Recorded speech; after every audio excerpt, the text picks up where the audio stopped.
1492년 10월 크리스토퍼 콜럼버스는 미지의 대륙을 발견했습니다. 콜럼버스는 죽을 때까지 이 대륙을 아시아라고 알았습니다. 하지만 이 대륙은 우리가 잘 알고 있는 아메리카 대륙입니다.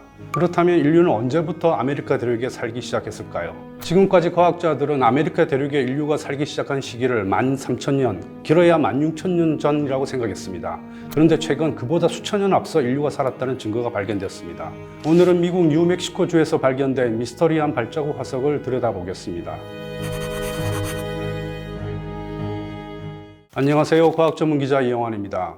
인류가 2만 년 전 빙하기부터 아메리카 대륙에 살기 시작했다는 증거가 나왔습니다. 지금까지 인류가 아메리카 대륙으로 이주했다고 생각한 시기보다 수천 년은 더 앞선 것이어서 인류의 이주 시기뿐 아니라 이주 경로까지 다시 살펴봐야 된다는 주장이 제기됐습니다. 미국 지질조사국의 제프리 피가티 박사 연구진은 10월 6일 국제학술지 사이언스에 미국 뉴멕시코주에서 발견된 발자국 화석이 23,000년에서 21,000년 사이에 생성된 것이라는 연구 결과를 발표했습니다. 화이트 샌즈 국립공원은 지금은 사막입니다. 하지만 수만 년 전에는 호수가 있었습니다. 이 호숫가를 사람과 동물들이 지나갔습니다. 그러면 진흙 바닥에 발자국이 남습니다. 이 진흙 위로 또다시 진흙이 덮이고 그것이 굳으면서 발자국 화석이 되는 것입니다.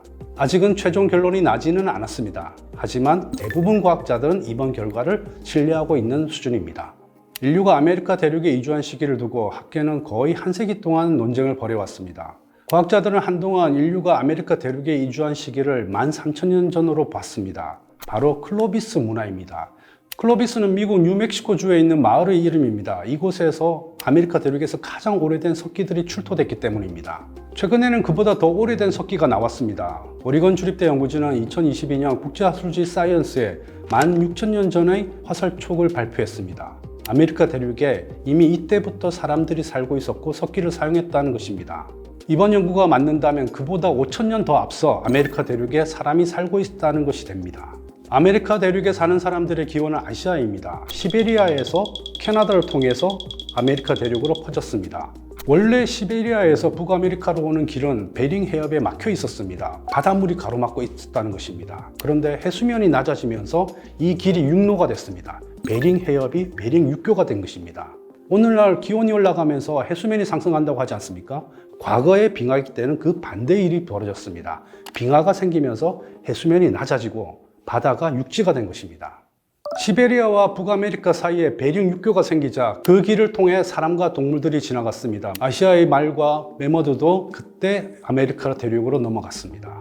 아메리카 대륙의 마지막 빙하 최대기는 26,500년에서 19,000년 전 사이입니다. 이때는 빙하가 계속 확대되면서 베링 육교까지 막아버렸습니다. 얼음이 바리케이드 역할을 한 것입니다. 그 때문에 과학자들은 인류가 아메리카 대륙에 이주한 시기를 13,000년에서 16,000년 전 그 정도로 봤습니다. 그런데 이번에 발표된 발자국은 23,000년에서 21,000년 전 사이였습니다. 한 사람이 있는 것이 아니었습니다. 여러 사람이 있었습니다. 아이들도 있었고 심지어 아이가 넘어지면서 찍은 발자국 흔적도 있었습니다. 집단으로 이주했다는 것입니다. 이번 연구 결과가 맞는다면 인류는 빙하가 바리케이트 역할을 하기 전에 이미 아메리카 대륙에 건너와 있었다는 것이 됩니다. 그동안 과학자들은 베링 육교의 대안으로 바닷길을 제시했습니다. 과학자들은 베링 육교가 얼음에 막히자 배를 타고 연안을 통해서 이동했을 수 있다는 가설을 내세웠습니다. 이번 연구 결과는 그렇지 않고도 인류가 이주할 수 있다는 것을 보여주는 결과입니다. 그래서 이번 연구 결과는 인류의 아메리카 대륙 이주 시기뿐만 아니라 이주 방법에 대한 논란을 재점화할 수 있는 가능성을 갖고 있습니다. 최근 인류의 진화를 두고 많은 사람들이 믿고 있던 정설이 무너지는 일들이 비일비재하게 벌어지고 있습니다. 아프리카에서 중동과 유럽을 거쳐서 아시아로 인류가 이주했다고 알려졌습니다. 하지만 최근에는 아시아에서 생각한 것보다 더 오래된 인류의 화석이 발견되기도 했습니다. 아프리카에서 아시아로 순간이동을 한 것일까요? 과학의 정설은 영원하지 않습니다. 새로운 증거 앞에 하루아침에 무너지기도 합니다. 과학자들은 새로운 증거를 가지고 새로운 이론을 만들어냅니다. 하늘 아래 새로운 것이 없는 것이 바로 이러한 과학의 매력이 아닐까요? 지금까지 이영환의 스코프였습니다.